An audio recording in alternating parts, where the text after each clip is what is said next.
Hello everybody, ching ching ching.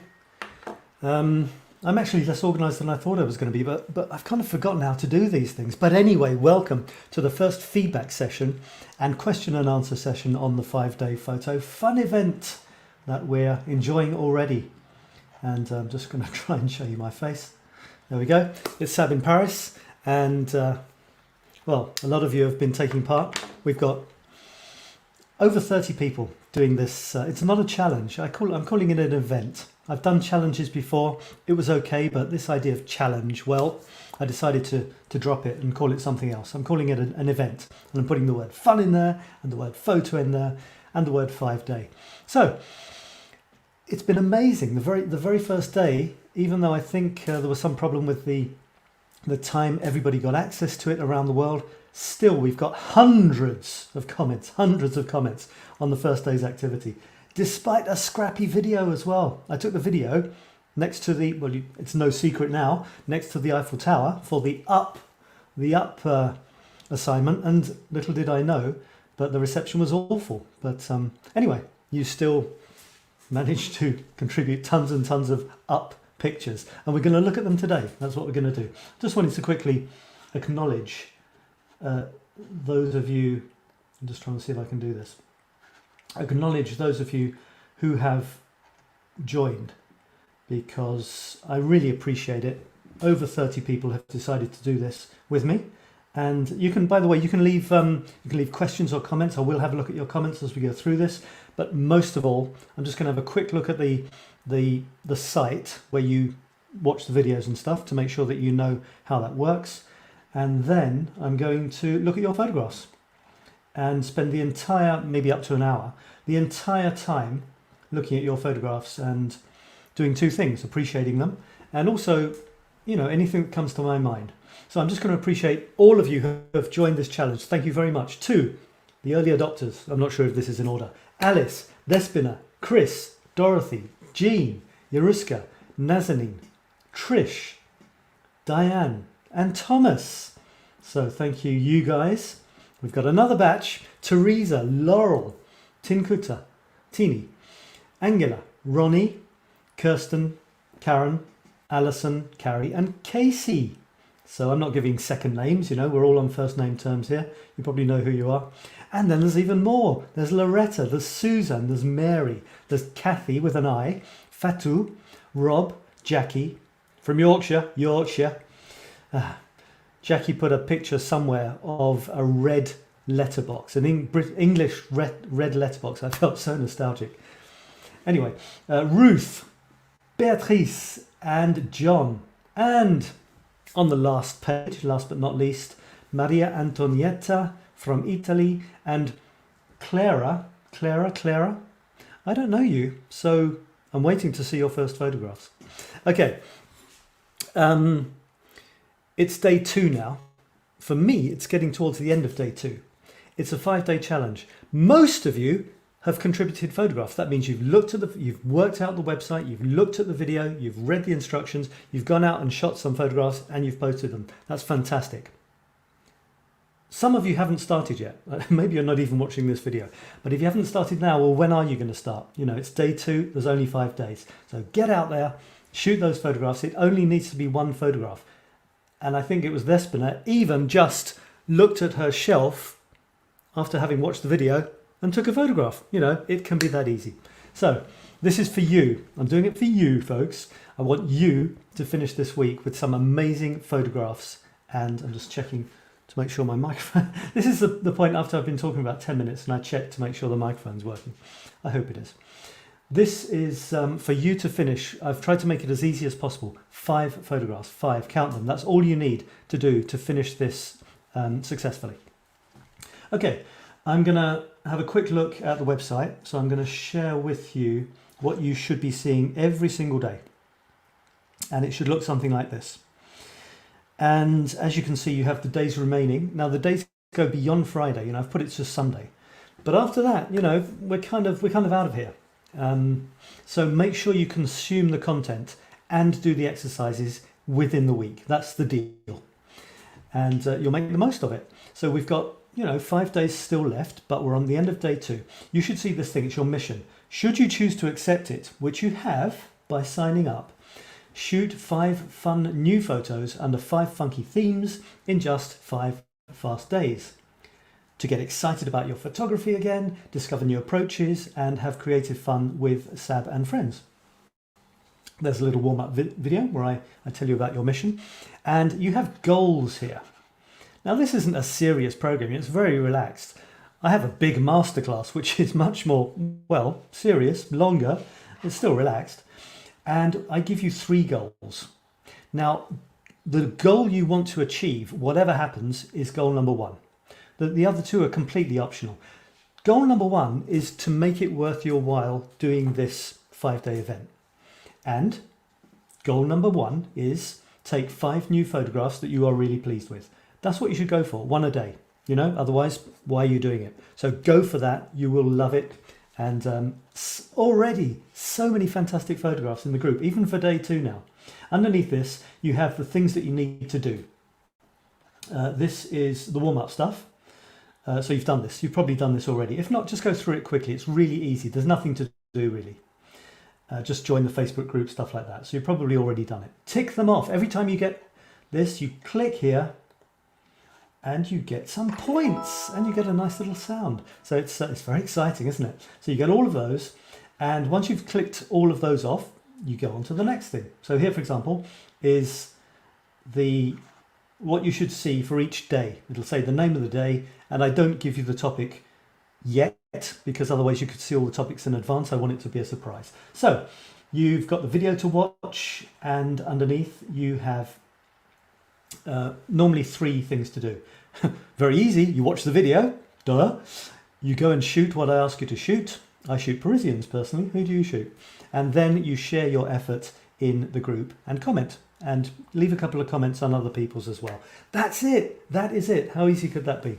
So I'm going to launch straight into, let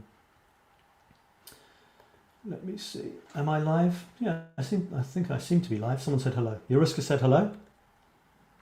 Someone said hello. Facebook user. I don't know who you are. If you haven't given your permission to StreamYard, streamyard.com, so I can see your names. Because I've got people saying hello, bonjour, maybe you're French. And Trish says, hey, hey, hey, hey. Yeah, I'm just not sure if I've got it here. Yeah, you need to go here. You need to go to streamyard.com/Facebook and you just say, yes, Sab can see my name, and then I will see your name and I'll be able to, reply to you properly as opposed to just saying Facebook users left a comment. Okay, so we're about done now. And I'm going to move over to the photographs, the moment you've all been waiting for. And I will be picking my 3 favourites. Okay, I've got a lot of favourites, but I'm going to pick 3 each day that I particularly love, that I think really illustrate the theme well. I've got Casey. Hey, Casey. Is it Casey? Is that how you pronounce it? Nice to have you here. I can see you. Yes, I can. Hi. Yep, keep bringing in the comments, folks. That's fine. Okay, so I'm going to look through this now. And we're looking at day 1 up, 1 word per day. We're almost up to 300 comments. Thank you for commenting so much. It shows what a passion photography is, how fun it is to comment on other people's photographs, to talk about them. So keep that going. I'm really not quite sure how to do this because there's so many. So I'm just going to launch in. Not going to waste time talking about it. I'm just going to launch in and have a look at some of these. If any comment comes to my mind, I will mention it. Yeah, Trish is saying so many good photographs. Yeah, actually on that point, I did have a question, and the question came from Fatou, and Fatou said, so give me your questions, please. You have any questions, please let me have them. If you're watching the replay, you can still type the questions in and I will answer them after. So welcome if you're watching the replay. So Fatou has 2 questions. For today, does light or sunlight count as a colour? Is your first question. And I thought about this and I thought, the thing is, colour doesn't exist without light, does it? If there's no light as such, then there's no colour. And light is sort of global, isn't it? So, when you say, does light count as a colour, what do you mean? You say sunlight, yeah, but you know, unless you're photographing straight towards the sun, you're not really photographing sunlight. You're photographing light that is bouncing off things which hasn't been absorbed. And you know, the colour, like this glass here, is absorbing all colours except red. So you're not really, it's not exactly light, is it? Do you see what I mean? So basically, no, don't play around with sunlight, because sunlight has to fall on something, doesn't it? Sunlight has to fall on something which will then reflect certain colours. So I wouldn't bother with light, or you know, just think of colours. Keep it simple. Keep it to red, orange, yellow, green, blue, purple. Why not? You know, nice and simple. Choose. This is for day 2 actually. I'm getting ahead of myself, but yeah, and don't have colours next to each other. Don't have red and orange, or orange and yellow, yellow, green, purple, red. Go for colours which are at least one away from each other. Look, this is everything I know. Let me show you this. This is all I know about colour and painting. Is on this little piece of cardboard, which you can see it's lived. Yes, I know it's very small, and so yeah, just go for colours which aren't directly next to each other, and it'll be amazing. That's the exercise. That's what you need to get familiar with. Choosing 2 distinct colours which really go well together, and play with making one of them smaller than the other, and see what happens. You can do it both ways as well if you like. See which one gives the strongest photograph. Then you can start playing around with, you know, composition, angles, positioning of the different colours. But that's more advanced than we want to do here. We just want simple photographs with 2 colours and see what you can do with them. Okay. Fatou says thank you. Oh, she had another question, and that is, can we use filters during the challenge? What I would say about that is, first comes, hang on, no, I'll keep myself on the screen. First comes a great photograph. Then you can put a filter on it. If the photograph to start off with isn't at least interesting, then you'll be putting a photograph on an uninteresting photograph, and you'll have a filtered, uninteresting photograph. So I wouldn't put too many, I wouldn't worry too much about filters until you have taken a photograph you're really pleased with as it is. Then you can play around with it, sure, but not too much. We don't have time. You know, filters is a whole different thing. Let's keep the photographs quite pure, quite almost as they came out of the box, as you took them. And, you know, we can look at filters later. But, you know, if you've got a favourite filter, you can go for it, no problem. Yeah, so let me move on to the photographs, and let's highlight some of these. Yeah, Casey says it's an interesting question. Yeah, it is a good question. Casey, so that's how you pronounce it. I hope it's Casey, because I think I gave you 2 choices. And Casey says, in America, we are taught primary and intermediate colours. Yeah, well, you've got, it gets complicated, doesn't it? Because you've got primary colours, you could say are red, yellow, and red, blue, and yellow. And then when you mix them, what are they? Secondary colours, tertiary colours. And then you've got computer screens. I think TV screens they work in red, green, and blue. Is that still a thing, or is that old television sets? Anyway, keep it simple. Keep it simple for the colour thing. Just go for bright primary colours. Okay, I'm just going to storm through a few of these. I'm going to try to. Hang on, change the screen there.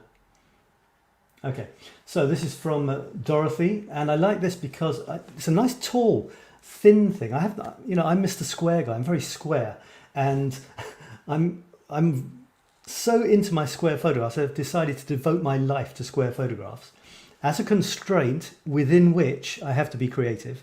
You know, so boundaries are good because they force you to be creative within boundaries. Because if you don't have any boundaries, you can kind of do anything and everything, but you never become really good at one thing. So one of the constraints I've imposed on myself is squareness. I'm Mr. Square. All my photographs are square. So I'm always quite struck when I see photographs that clearly aren't. You know, it's funny. But I appreciate them a lot. And so, you know, this could be a thing. You could decide to do a whole series in the same long, tall things, and it would look really good. So I like that. I also like the tiny dash of colour up towards, it's about 1/3 of the way down from the top, and it's slightly off to the side. That tiny little dash of colour actually makes this photograph. Isn't it strange? One tiny bit of colour makes this photograph. It makes it a bit different. It's not just yellow flowers on a blue sky with the top of Dorothy's head. Did everyone spot that? She said she let the camera do what it wanted to do, which is pretty cool. I'm going to go very fast now, otherwise we won't have time. So yeah, this one, look at that. It's really striking, isn't it? That's what I mean about getting in close to a tall structure. Really look. If you can't get your head underneath, or you don't want to crane your neck too much, just put the camera down there and take the shot, and then have a look how the shot came out. I like it. The sky in the top left-hand corner into the centre. That's nice, isn't it? The plants seem to frame the blue sky and the concrete pylon thing. Okay, lovely, Dorothy.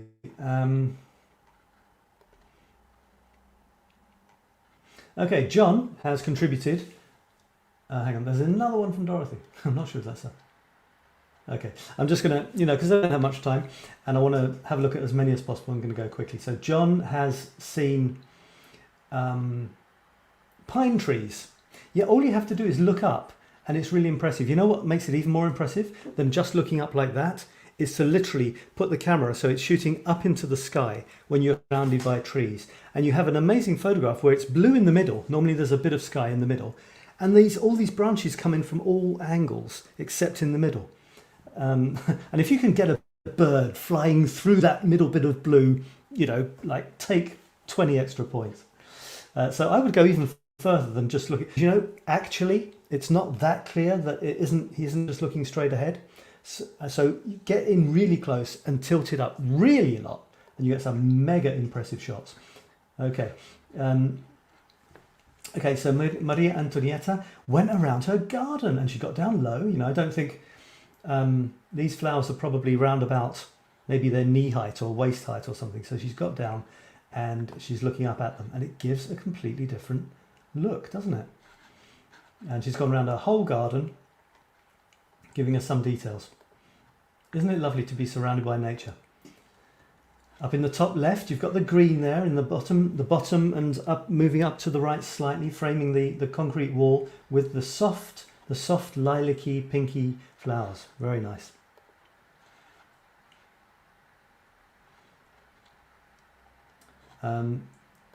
This is Thomas, and I can't remember what he said, but this is a good one, isn't it? Ridiculous, and he's made it tall and thin as well. Now, one thing you can definitely do if you decide on a particular subject is to adapt the shape of the frame to the subject. So he's got a long, tall picture and he's put it in a long, tall frame. Just want to check. I think yep, there we go. Now, Thomas does love playing around with certain filters and gives very impressive effects, and it's kind of his thing. He's kind of found his thing, or his thing has found him. I talk about this a lot on the masterclass. Thomas has definitely found a style which he likes, and it's difficult to put your finger on it. How can you describe images in words? And yet, when you look at his photographs, they're always really impressive, and you always know that it's him, which is a wonderful thing to have happen, because it means you've moved to a point where your photographs are speaking loudly about you. So thanks for that. What is that there? Don't know what that is. 𝗪𝗛𝗎 decided to not move, to look around, and got a shot which illustrates perfectly this topic, which is looking up, getting in close to something and looking up and seeing how different it looks. We all know what rows of books on a bookshelf look like, but this is completely different. I think I've got the same book there, Word Roots, something like that. Yeah, so that's great. Good example of being spontaneous. And I think there's a couple more. No, probably is, but I'll move on. Nazanin, who was having problems posting her photographs, she put a link to Google Docs, and this is what happens. Okay, you open in another website. That's not ideal because you want to stay here in the group and just see them. So what I did was, this is what I do. I click on it, left click, there's the photograph. I right click, I click on copy image, and now I've got copy image. I go back, have I actually left my entire, oh, I think I've left my entire thing. No, there it is. And then look what I can do. If I say reply, and I'm in where it says 𝗪𝗔𝗚𝗚, and I click on the right and I do paste. This is what I did before, you know, and there is the picture. So I'm not sure why she's having problems, but anyway, we shall see. Jackie from Yorkshire, as I said. Oh God. Okay, I'm going to have to cancel that. These little foibles. Now this is something I really recommend. When you've got quite tall plants and flowers, do something you've never done before. Take the photograph, put the lens below the top of the flower, a flower that's growing out of the ground. As a rule, for this effect, get the lens below the top of the flower, around about the middle of the stalk. Tilt it up slightly and you've got an amazing flower against the blue sky, which is pretty impressive. And there's a little church. You see, the flower is much bigger than the church. Great stuff. And you know, you'd never take this photograph if you hadn't just thought, I'm going to get down low. You'd never even, you know, the photographs, it would be just a mishmash of a bunch of grass, and, you know, people would say, why did you take that photograph? Alison, looking up. It's amazing what, you know, the world changes when you don't look at it from straight on. That's the whole point of this exercise. How to make a boring photo. Here it is, folks. It's really interesting. See something interesting in front of you, lift the camera and click. It's not that that's a bad thing in itself. It's that it's not different. It's not exciting. Nothing is going to surprise us about that photograph. You might have a nice building. You might say, oh, that's a nice photograph of that building, but you're not going to say, wow, how did you do that? Or what is that? That's what we want if we want to be creative, in my humble opinion. And so she's looking up at scaffolding and stuff from underneath. And yep, you don't normally see pictures like that as you're walking around.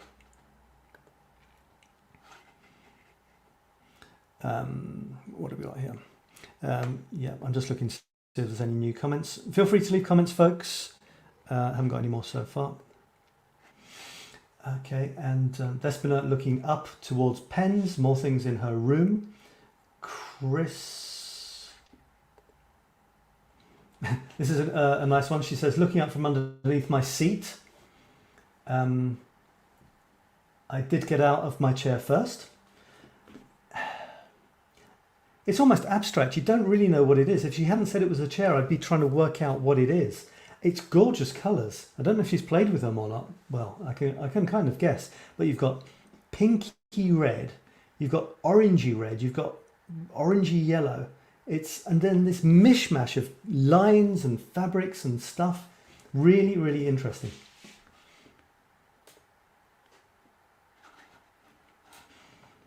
Okay, any more? Should I post any more? I'm sorry, by the way, if I miss any of your photographs, but you know why. I'm rushing. I'm trying to get as many in as possible. I couldn't believe what this is. It looks like a huge, you know, sculpture about 5 times as tall as someone. And in fact, it's Beatrice's grandma's vase. I hope she looked after it, didn't smash it in the process. Yeah, it's pretty amazing. And she's put it against the sky, so it looks like a huge towering obelisk or something. That's great. Were there any more there? No. Okay, Kirsten. She said she had to lay on her tummy to get this one, very close to the ground. That's impressive, isn't it? You don't necessarily have to have one strong subject, which we often talk about, having some. There's the sky and the grass. The grass stuff takes up 2/3 of the shot, so it better be good grass. And then the top third is the sky. It's an interesting sky. Okay, so we've got the interesting sky. We've got an interesting foreground. We've got an interesting division. We've got 1/3 of sky, 2/3 of grass. And there it is. You know, there's no sort of bright red ladybird or something crawling around. We've just got a study in 1/3 and 2/3, green things growing, blue things with white things in. And it's nice. It's a nice photograph. It's so close. The detail is lovely. We can go into far more about composition, you know, in other times, and I certainly do. Okay, loads of comments. That's comments amazing. Now this is from Beatrice. I wondered what this was. I get lavender, and I was right. Ha! and I thought I didn't know anything about plants. I don't know anything about plants. It was a guess, and I happen to be right. Okay, now Loretta. Hello, Loretta. Welcome. I don't think we know each other. You either made us very, very hungry or very, very sick as we were watching this. If we're ravenous carnivores or vegetarians. And I'm not quite sure which it was for me. I'm definitely a meat eater, but as I went through more and more of these, I started to get a bit queasy. And anyway, good for you. I have a feeling you thought it was close-ups as the theme, as opposed to looking up. So, easy mistake to make, because I did use the word close-up when I was describing look up. So you did a great job on doing something which I suspect you haven't done before, and that's getting really close in on one subject. There was one photo I particularly liked. It was this one. I like it because it's interestingly composed. It's in close. There's nothing distracting me. I love the black with the fires of hell almost sort of smouldering underneath. It's very sort of, I imagine some sort of Lord of the Rings or cauldrons, witches' cauldrons or something. And then there's that piece of meat sizzling away on top. So I really like that one. And then there's more of those grisly dead animals. Fatou. Fatou, you're very enthusiastic. I love all your comments. And you did an amazing session. You went out there and you used the tall, thin effect. And I love it. Really, really cool. You've got a beautiful composition. It's actually quite, almost symmetrical. You could have made it symmetrical, you see. You've actually... That's interesting. I'd be interested to know if you thought about this or not. You've gone in really close. You've looked up. I like the top. The top third is blue sky. The middle third is the kind of... it's the same thing. It's the building or whatever it is. But because we are looking at it at a more acute angle, you can't see the little holes. And then about the bottom half or third, we can now see through the holes. Very nice composition. Love the tall, thin thing. I'm wondering actually why... If you noticed and if you decided not to have this symmetrical, you could possibly, I don't know, I wasn't there, you could have had this yellow thing literally absolutely symmetrical instead of slightly off to the left. But as I say, I wasn't there. And it's fuzzy as well, it's sort of soft colours, I like it a lot. There's a couple more there. How are we doing for time? Half an hour. Okay, we're doing okay. I thought it would be worse than that. I thought I'd already have used up like 2/3 of the time as I normally do. Another great one. Again, I do love this as well. I like the lamp thing sticking out into the bit of sky. And I have to admit, I often do that. When I'm wandering around, I often look up. Hopefully, I'm looking up at an interesting drain pipe, maybe with some sort of piece of graffiti or a sticker on it, which is interesting. And then I kill my neck trying to get a tiny bit of sky in. And in that sky, the best thing is if I can get a lamppost sticking its head into that bit of blue sky, as you have there. What's next? What next? Come on. Then another couple in this style. Flowers this time. When I say style, I mean this long, thin. I like it. You've got foreground, this lovely soft pink flower. And in the background, you've got smaller versions. There's more of them and they're fuzzy. All of those three things go to make it good when you're repeating the subject. Okay, and this one I do like as well. It's more uniform, and yet I love the way it fades into nothingness. Beautiful. You asked a question about filters, Fatou, and I'm wondering if you use filters on these. You could let me know. I've got Fatou is saying yes, the symmetry. Could have been more symmetrical, couldn't it? Could have been absolutely perfectly symmetrical. If you'd wanted it to be. Unless, and I know what I'm talking about, I know the problems people have. If you moved it slightly to the left, maybe there was some horrible bar or something that made you not be able to have it perfectly symmetrical. When I want to be picky, I can be very picky, to the millimetre. I can be a pain in the neck when it comes to that. And a tree, good for you. And I know that Dorothy and Alison, maybe, I can't remember, absolutely love trees. Or is it Laurel? Says that I can't think... No, it's coming to me. I can't think of anything more beautiful. Nazanin can't think of anything more beautiful than a tree. Ruth. Looking up at ordinary everyday objects makes them different. There's the original. It's a candelabra, is that what it is? Looking like a candelabra. Get yourself underneath it and look up at it, and it suddenly takes on a different dimension. You know, it looks spooky. It looks like it's in some sort of Victorian mansion. There's probably a ghost or a vampire about to jump out from behind it. Look at the way. Can you see that there's the little head? I've just noticed this. There's the little head of the statue peeking fuzzily through the leaves. I don't know if that was intentional or not, but those are the little details that count too. Now this was me. This was me wandering around the other day on a walk, and there were some lovely poppies on the ground. In France, we're inundated by poppies at the moment. There's a plague of poppies, could be worse. And walking around, I could have just said, oh, look at those poppies. Up to eye level, click, picture of a poppy surrounded by grass. But where is the artistry in that? Where is the thing that makes you think, wow? Now, you know, I don't judge my own photograph. Well, actually I do, because I love photography, and I love to be wowed by photographs, and this photograph wows me. You know, I'm allowed to say that. You're allowed to love your own photographs. Otherwise, why do it? I love. I'm getting excited now. I love this. It's amazing. I just got down on my knees, folks, and put the camera even lower. You don't have to kill your neck. You can put the camera lower, try and kind of see, you know, try to see what it's taking, and then take it. And you know, you've got blue, you've got red, you've got green. 3 main colours. That's all there is. Wonderful, wonderful combination. And of the clouds, make it lovely as well. And the nice sort of fate smiled that day, and I had this little guy up here in the, I don't know if you can see my mouse actually, this little guy up in the right who was, you know, living his life on the puppy, which makes all the difference. All the difference. A tiny little bit of, you know, life or something different that can really change everything. So I'm very glad that little guy decided to make an appearance. Love the puppy photo, says Jean. Yeah, me too.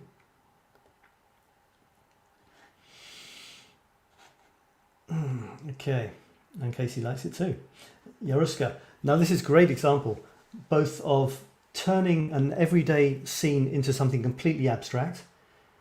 You can guess what it is, of course, but still, you know, you don't walk around looking straight ahead and come across that, do you?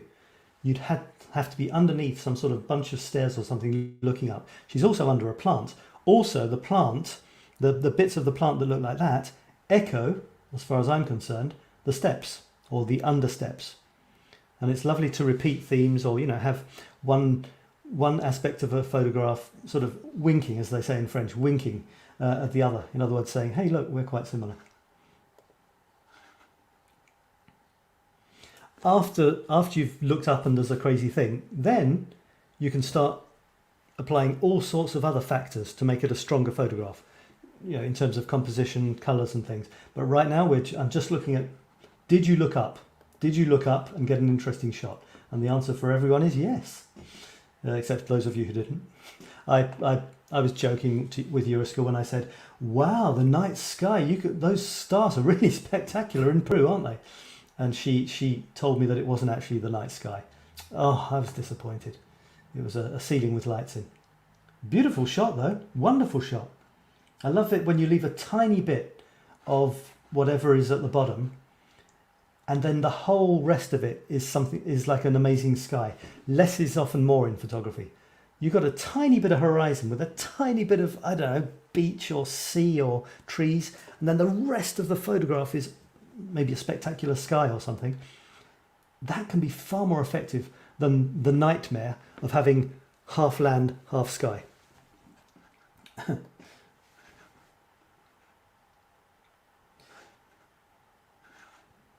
Rob's looking up. He said, my looking up view was blocked. Well, depends what you were wanting to look up at. If you were looking up to this thing, then it wasn't blocked at all. I like it. And this might be more interesting than what it's covering, I would guess, if it's a bit of sky. I like it. I love it. Love those lines. When you're taking a picture of one thing, you know, just a thing, You've got to do something with it as a photographer, otherwise it's just a picture of the thing. And people don't think, oh, that's artistic. They think, oh, it's a thing.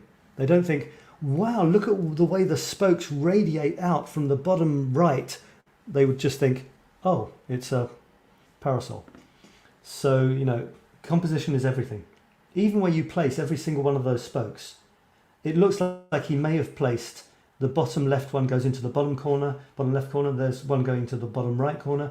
You know, I think some of the strongest photographs, they look amazing and you think, wow, that's amazing. How did you do that? And it's not chance. You've actually spent a lot of time trying to get it right.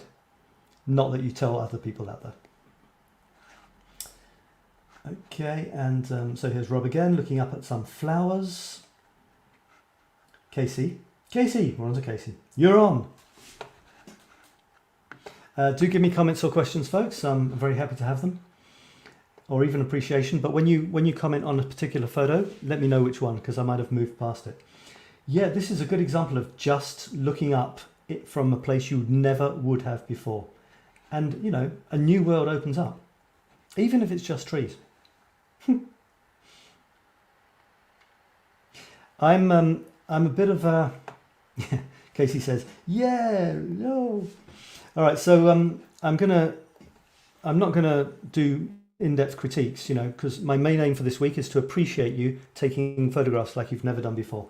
But having said that, you know, from time to time I'll give a little, you know, little question or a little comment. So I'm a bit of slightly obsessed by the edges of photographs and what touches them and what doesn't. I love the fact that if you published it this way, that the tree comes in from the right. You know, that's already weird, isn't it? Because trees normally come from the bottom up. So you've already done something different. Plus you're looking up at it.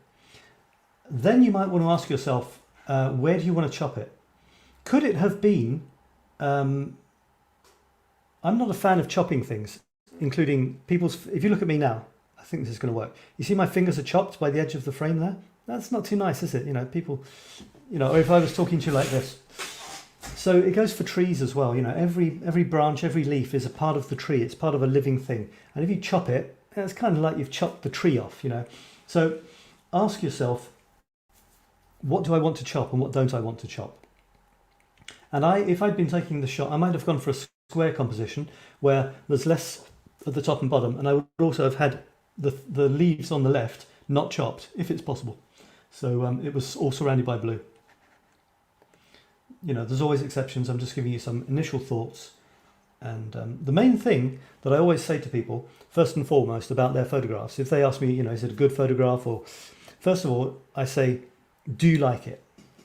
This is my number one criterion for whether it's a good photograph or not. I ask the person who took it, well, do you like it? And they say, yeah, I like it. And I say, well, it's a good photograph. Take it from there. You know, then you go further if they want to. The first thing is, if you've taken a photograph that you were pleased with, then it's a good photograph. That's all to it. Again, I love it. You know, I can see what it is. I can guess what it is. We don't really have these exactly like this in France, but yeah, a completely different point of view of a fire hydrant. I don't know if you call them that in the States, if you're in the States. And Casey again. Now this is interesting because it's not only looking up at probably letterboxes or something, but it's turned dark. There's a reason for it turning dark, and that's because there's so much lightness around it. And it's a colour photograph because I can see a bit of blue, and yet it's almost turned into a black and white photograph. And a very blocky one, you know, there's something, it's almost geometry. I sometimes ask people to do geometrical topics. Hint, not sure. And there's a fine line between a thing being the thing that it is and it just being a shape, you know, between being a plate and just being a circle. So that's interesting. Again, looking up and getting that silhouetted effect.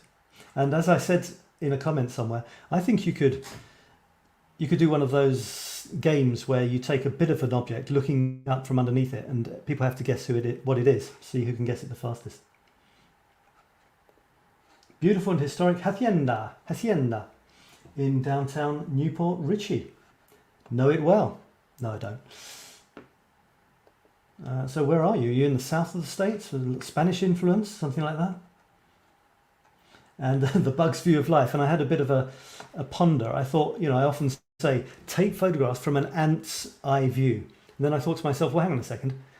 Do ants ever actually look up into the sky and, wonder why they're here as an ant, and if one day they'll have the misfortune to come back as a human, or, I think they're too busy scuttling around the ground. But anyway. Now, I would say one thing about this, and that is, it's very dark. And there's a reason for that. You're pointing to the sky, and that normally turns everything else dark. If that interests you, then we can look into that. Okay, and Casey again. Casey, you went nuts. Casey, maximum of 5. Maximum of 5, Casey! Can you hear me in the States? I love your enthusiasm. Love your enthusiasm. That's the main thing. Take as many as you want. Take as many as you want.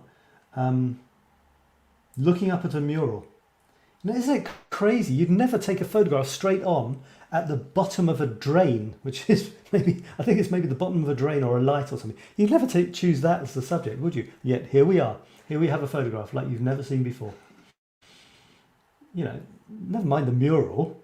That's boring. There's one thing about taking pictures of other people's art straight on. You're taking pictures of other people's art. Where are you in the photograph? What have you added as a photographer? If you're a photographer who wants to take a record of other people's art, great, you've got a great tool for it. Stand straight on, hold the camera still, click, you've got a nice picture of somebody else's picture. But that isn't creative photography. That is record photography. That's tourist photography. We, in this group, everything I do is about being creative in our own right. So when I look at your photographs, I want to see, why is this a unique photograph that comes from you, not just, oh look, somebody's painted a bit of graffiti on a wall and the photographer is invisible, transparent. That doesn't mean you can't take photographs of graffiti you love, obviously. What I'm saying from my point of view, I'm into creative photography. And for that, you need to be in the photograph. You know what I mean by that. I love this. This is great. You've got in so close, the entire trunk dominates the bottom of the photograph. Zooming up to the middle of the, what we're looking at is probably meters and meters, feet and feet, yards and yards of tree, but it's been squashed into a triangle. The entire tree has been squashed into a slightly lopsided triangular hill, out of which is sprouting all these branches. Fantastic, love it. You could put this on your wall, this could print it and put it on your wall, and it'd be great. And she says, this is your favourite. Casey says, please forgive all the pictures, don't worry about that. Yep. Okay, it'd be interesting to know why this is your favourite, but you don't have to explain. If that's your favourite, it's favourite, and that's all that matters. Okay, let's chug on. What have we got here? Fatu is saying, hang on a second. Thank you, Julie noted. Yeah, no, otherwise, for the limit on photographs, if 30 people posted 10 photographs, there'd be like 300. We'd be drowning in them. No. Yes, I can't do my maths. You know what I mean? Yeah, I tell you, it's a discipline to choose, and it's painful. It's a painful discipline to choose a limited number of photographs. When you love them all, you've fallen in love with all of them, and you have to choose the ones you're going to publish. It's a discipline. It's hard. It's painful, but it's powerful because it forces you towards quality, towards the absolute best you can do. Don't worry, the other photographs are still there. They haven't gone away.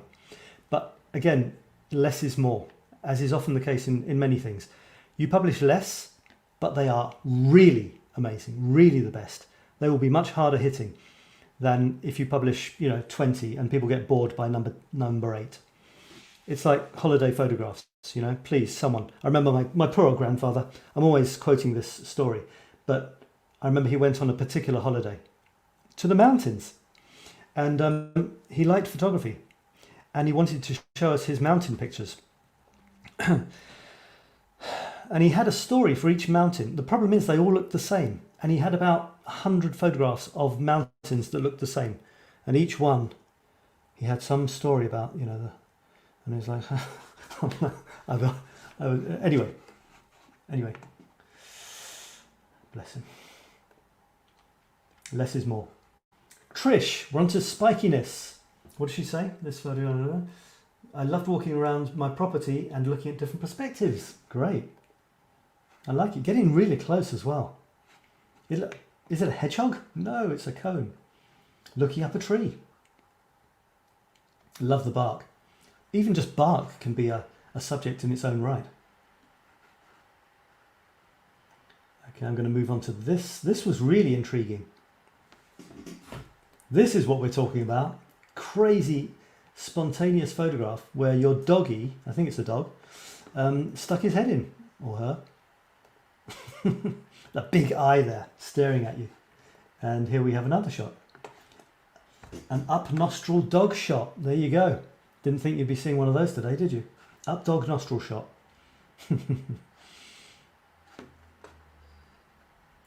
And again, I recommend you all do this. Walk around a field, find some flowers that are sticking up a bit, get down low and take them and see what you think. Everybody should do this. When I was learning photography many decades ago, the first thing I ever did when I got one of those cameras, which wasn't just point and shoot, was to go to the park and take pictures of daffodils. And I was playing with depth of field, you know, making the background fuzzy or not. And that's how I learned. Getting out there, you know, you hear about a technique, you go out there, you take photographs, you come back, you look at them, and you absorb and you learn. There's nothing, you know, there's nothing. It's like riding a bike. You can't ride a bike by reading about it. You can't really learn about photography without getting out there and taking photographs and looking at the results and trying lots of different things.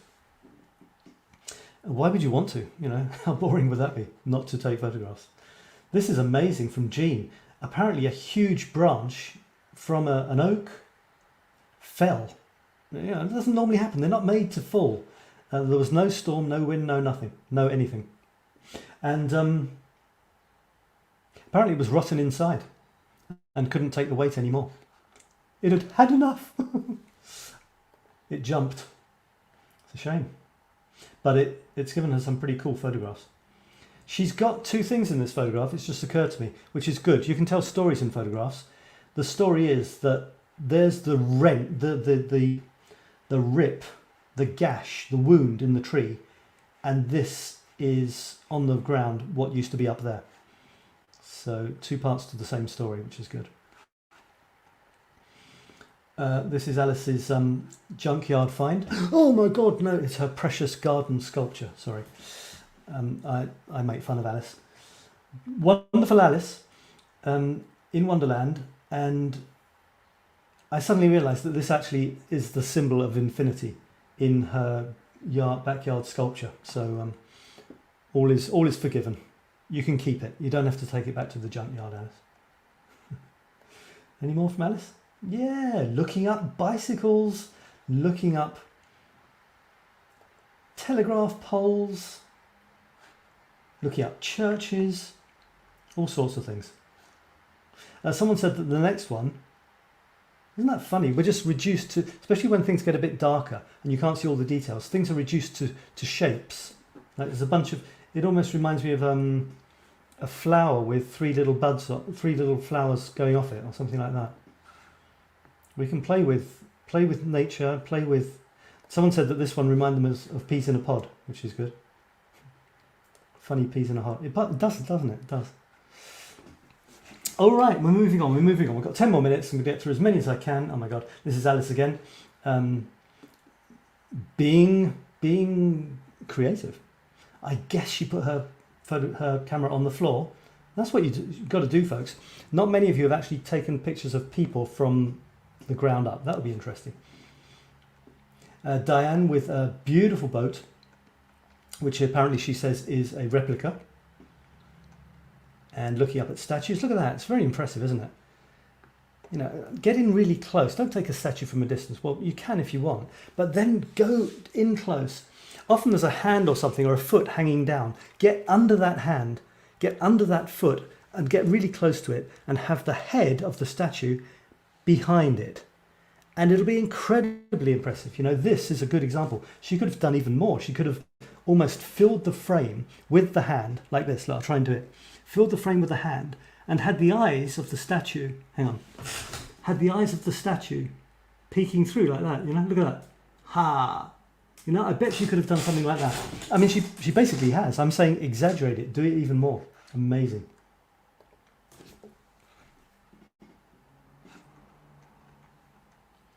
I'm scared that we're nowhere near the end here.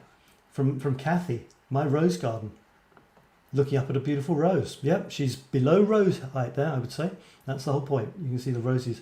There's another thing is making things that we normally think of as being small and insignificant being huge. That's really not what the brain expects. Therefore we say, wow, impressive photograph. Love this from Laurel. I just love it. Just love the colours and all. You know, there's a big spiky thing near us. There's another couple in the distance. Lovely nature. There's something wrong with human nature. This is from Angela. Can we have got to the end? It'd be good if we have, actually, because I think she's played around with that a little bit. Very, very striking shot. Like it. Like the composition. Now, Angela, from Greece, very creative person. Amongst other things, a artist, creates things with her hands, actress, singer, photographer. What doesn't she do? Lives in Thessaloniki, where I went once, and she takes some. This looks like something from Wuthering Heights or something. You know, it's amazing. Some old picture from about 100 years ago. Did they have pictures 100 years ago? This enigmatic, not looking at the camera, looking up, the strange composition where she isn't in the middle of the... Wonderful. She's looking up. Has she got anything to look into in the photograph? Yes, she has. She's got the whole thing above her. Good stuff. You'll notice that there are just photographic gems dripping from my tongue if you're able to catch them. This is amazing. It looks like a kind of candy box fairy tale gingerbread house. And she said that she took a year to get her house the way she wanted it, creating all sorts of wonderful things. I just realised this thing in the bottom left might be a lamp. I thought it was a window, but I couldn't work out why it was curving inwards. Maybe it's a lamp curving outwards towards us. Yeah, magical, magical. The fact that there is very little colour makes it more powerful, I think, makes it more atmospheric. And so it goes. Magical. What are they? What are they? Guess. Earrings.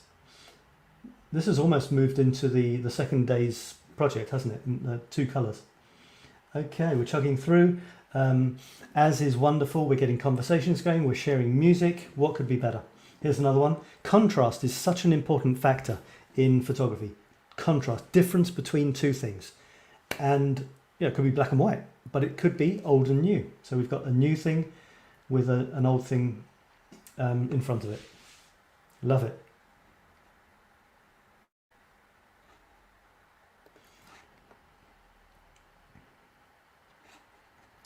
And I think we're nearly at the end. Did Beatrice give me any more? Okay, oof, I think we've got to the end. I apologise if I haven't featured your photograph. Let me come back. No, let me show you the next one. Where am I? That's Nazanine's tree hanging around still. Okay, this is day 2. Let me bring myself back a little bit. So that was the show for today, and you know, you are wonderful. You have done an amazing job. The enthusiasm, fantastic. Make the most of the membership site. That's what I call it. I don't know what to call it. The website where you watch the videos. Make the most of that. You'll find that there are surprises popping up every now and then. You know, when you get a certain number of points, you'll get a celebration when you click things off. Think of it like this. Try to finish this week. Try to finish the 5 days. Make it a challenge for yourself. Not even to take the 5 photographs or the 15 or the 25. Make your real goal to finish this week, to take 1 photograph a day for 5 days, because that will be highly symbolic. We are forever starting things, not finishing, and it's annoying, it's irritating, it's frustrating, and it doesn't make us feel good. It doesn't make us feel that we're capable of finishing something. So I've made this so easy. 1 photograph a day, 1, count them, count it. You can do that. You can do that. So go for it. keep checking in every single day, make it a ritual for 5 days, and go and take the photograph as soon as you can. Try and keep up with the days. You've got a day or two afterwards to catch up if you like, but try not to. Try to be in the group thread as people are posting. Comment on theirs, they'll comment on yours, and it'll be a great achievement.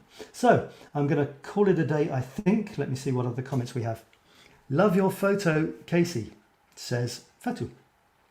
Thomas says, hello everyone. Thomas, did we? Yeah, we saw yours. Can you believe it? Over nearly 300 comments. Let's see if we can do even better on the second day. Don't stop on the second day. Do the second day with as much enthusiasm as the first and repeat until Friday. So you live in Florida near Tampa Bay. Okay, beautiful area, I think. Laughing my ass off. Laughing my ass off. Thank you, 𝗪𝗡𝗢. Hang on, Trish says, first is a dead sunflower. That's a miniature horse. Okay. Miniature horse. Oh, what I said was a dog is a miniature horse. Amazing. Yeah, isn't it, Trish? You told me that you've got a wonderful number of animals that you live with. I will be back. I have a few pictures to take for today's challenge. Go for it.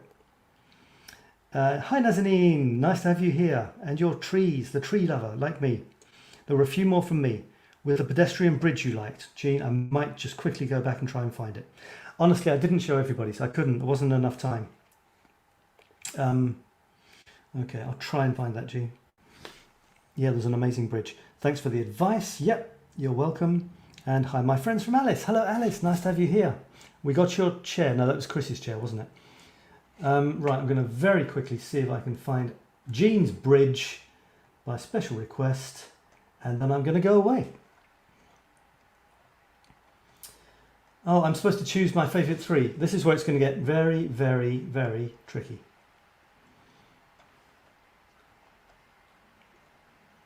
I'm probably going to go past it and you'll be shouting, stop, stop at the screen, and I won't hear you.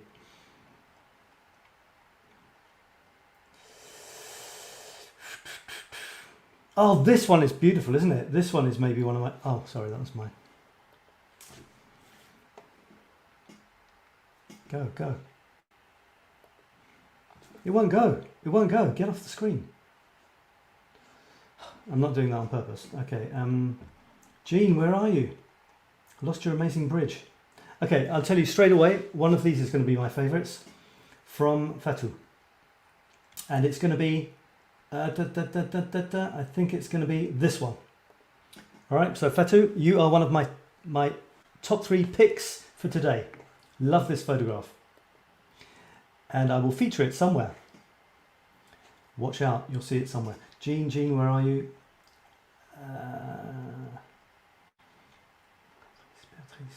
Kirsten, Beatrice, Chris, up the chair. That's a pretty cool one, isn't it? Listen. Oh, I'm sorry, Jean. I love the books. Thomas's great shots. Jean, you've disappeared from my radar. I don't know where you are.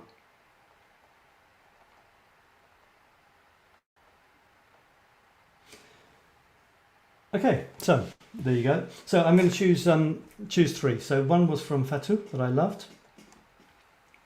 Tell me, can you just write in the chat which was your favourite shot? Is there one that you particularly liked? Just say who it was from and which it was. You know, like the tree from Dorothy, or something like that.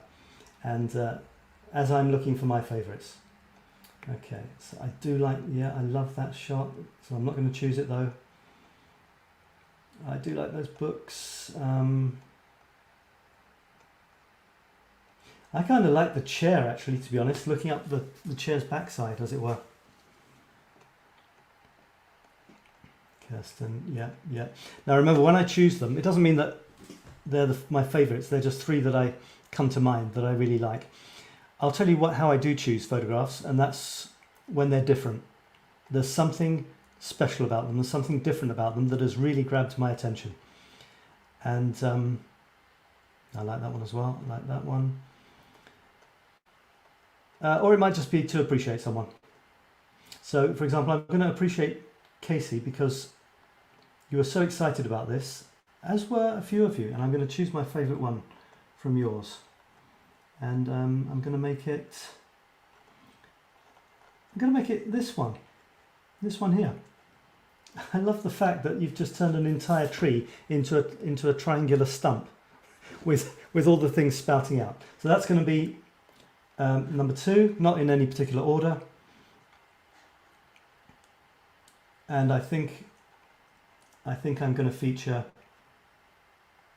Chris's chair as the 3rd one.